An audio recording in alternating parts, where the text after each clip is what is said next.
আজকে চলে এসেছি আমের আচার নিয়ে। তো আমের আচার কম বেশি সবাই জানো।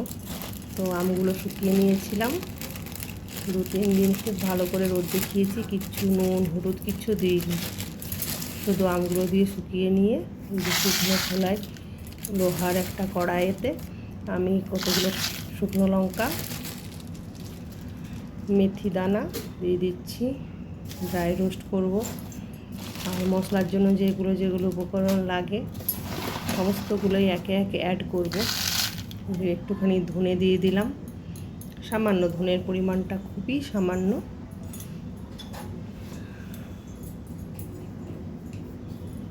এইগুলো দিয়ে দিচ্ছি। তারপরে দিয়ে দিলাম সামান্য জিরে,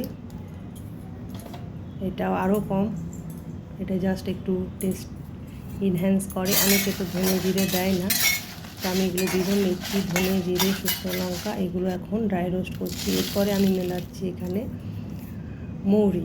মৌরির পরিমাণটা একটু বেশিই থাকবে, মৌরির টেস্টটা ভীষণ ভালো হয় আচারের সঙ্গে। আর দিয়ে দিচ্ছি জোয়ান, এগুলো জোয়ান দিয়ে দেবো। এগুলো দিয়ে ভালো করে নেড়ে চেড়ে শুকনো খোলায় রেখে দেবো ঠান্ডা হওয়ার জন্য।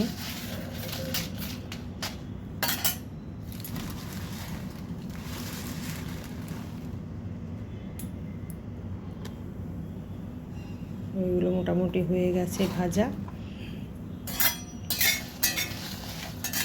তো এগুলো ঠান্ডা করে আমি পিষে নেব। তো দেখো, আচার তো সবাই জানো করতে, তা আমি একটুখানি ট্রাই করে, প্রত্যেক বছরই করি, একটুখানি না অনেকটাই করি। তো এই বছরে শুরু করেছি। এই যে দিয়ে দিলাম সর্ষে, কালো সর্ষে, এটা তো মাস্ট, একদম আমাদের আচারে লাগবেই সর্ষেটা। সর্ষেটা খুব জলদি গরম হয়ে যায়, খুব জলদি এটা ময়েশ্চারটা চলে যায় বলে ওটা লাস্টেই দিচ্ছি, না হলে একটু পুড়ে যাবে। তো সর্ষে টর্ষে সব দিয়ে ভালো করে আমার দেখো হয়েও এসেছে মশলাটা।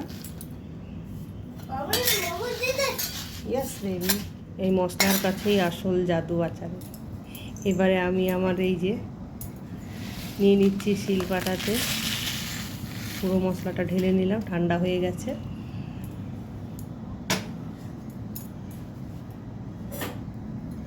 তো গুঁড়ো করে নেবো, এটা দিয়ে আমি গুঁড়ো করছি, মিক্সিতে ইউজ করিনি। তো ভালোই গুঁড়োটা হয়েছিল। আর এরকম একটু রাফ গুঁড়ো করতে হবে, যাতে একদম সম্পূর্ণ ডাস্ট না হয়ে যায়, মুখের মধ্যে যেন আচার খাবার সময় 1-2 দানা লাগে ধনে বা মৌরির। তো সেই হিসাবেই আমি করে নিলাম, করতে বেশ ভালোই লাগছিল। আর এটা তো আমার নেওয়ার মানে অনেক উপকারী হয়েছে নেওয়ার জন্য এই শিলনোড়াটা। এবারে দেখো, একটা কড়াইয়ের মধ্যে আমি আমগুলো নিয়ে নিয়েছিলাম শুকনো, যেহেতু বড় আর জায়গা নেই, কড়াইটাই সব থেকে বড় এখানে আমার কাছে। তো ওটার মধ্যে নিয়ে নিয়েছি শুকনো আমগুলো, কিছুদিন শুকিয়েছিলাম, 2-1 দিন রোদ খাইয়েছি ভালো করে। তো মশলাগুলো দিয়ে দিচ্ছি, শুকনো মশলা, যেই মশলাটা গুঁড়ো করে রেখেছিলাম সেটাই দিয়ে দিলাম। আর ওটা দেওয়ার পর আমি ভালো করে হলুদ দিয়ে দিচ্ছি, হলুদের পরিমাণটা একটু বেশি করে দিচ্ছি। এখানে মোটামুটি 2 থেকে 2.5 কিলো আম আছে, তো সেই হিসাবে আমি দিচ্ছি 3 চামচের মতন হলুদ দিয়েছি। আর মশলাটা মোটামুটি 6 চামচের মতন হয়েছিল। তো এগুলো নিয়ে ভালো করে শুকনো অবস্থাতে মেখে নিচ্ছি। যদি আমে যতটুকু জল বা ময়েশ্চার আছে সেটাই মশলাতে টেনে নেবে, তো আচারটা অনেক দিন ধরে ভালো থাকবে। যত এর মধ্যে জলীয় ভাবটা না থাকবে, তো আচার তত ভালো থাকে। তো সেই ভয়ে তো আমি করি যে কেন খারাপ যেন না হয়ে যায়। তো দেখো, একটুখানি তেল দিয়ে দিলাম, মোটামুটি 1 কাপের মতন তেল দিয়ে দিলাম। তেল দিয়ে ভালো করে পুরো জিনিসটা মাখিয়ে নিচ্ছি। এখনও কিন্তু নুন দিইনি, নুন আমি অনেক পরেই দিয়েছিলাম, মোটামুটি আচারটা রেডি হয়ে গেছিলো তখন নুন দিয়েছিলাম। আর দিয়ে দিচ্ছি কালো জিরে, এটাও খুব টেস্ট বাড়ে এটা দিলেও। আর সামান্য চিনি দিয়ে দিয়েছিলাম, আর একটুখানি সঁফ দিয়েছিলাম ওপর থেকে। মৌরি দিয়ে দিয়েছিলাম, গোটা মৌরি গুঁড়িতেও আছে আর গোটাও দিয়েছিলাম, একটু জোয়ানও দিয়ে দিয়েছিলাম। গোটা জোয়ান, গোটা মৌরি আর কালো জিরে গোটা দিয়েছিলাম।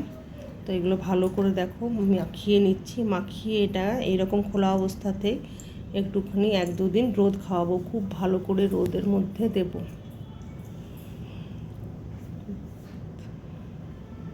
খুব সুন্দরভাবে মাখানো হয়ে গেছে। তো ভালোভাবে মাখিয়ে নিলাম। দেখো এরকমভাবেই আমি কিছুদিন রোদ দেব। আর একটা বড় জারের, কাঁচের জারে ভরে নিচ্ছি। আচার তো কাঁচের জারে রাখাই ভালো। দেখো আমি কাঁচের জারে ভালো করে ভরে নিলাম।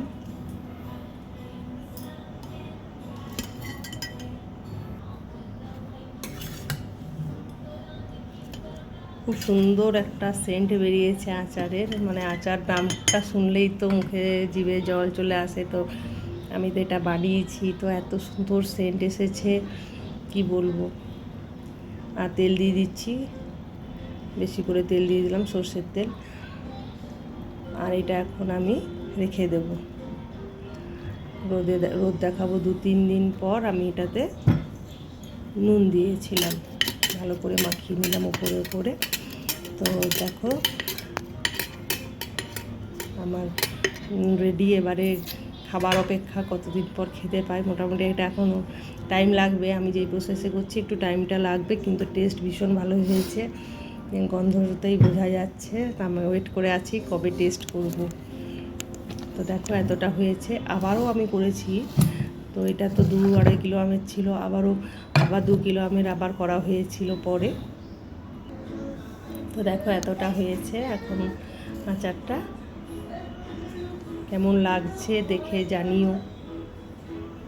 খাওয়াতে তো পারবো না, কিন্তু টেস্ট সত্যি বলছি ভীষণ ভালো হয়েছে টেস্ট।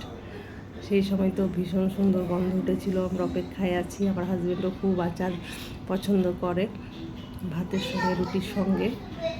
তো ওর জন্যই বিশেষ করে বানানো, না হলে কিনেও তো খাওয়া যায়। কেনার আচারের এই টেস্ট হবে না। এইভাবে আমি রোদে দিচ্ছি ব্যালকনিতে। দেখো এতটা কি হয়েছিল, কিন্তু নুন আমি এখনও দিই, নুন নেবো আরও 2 দিন পর। Thank you.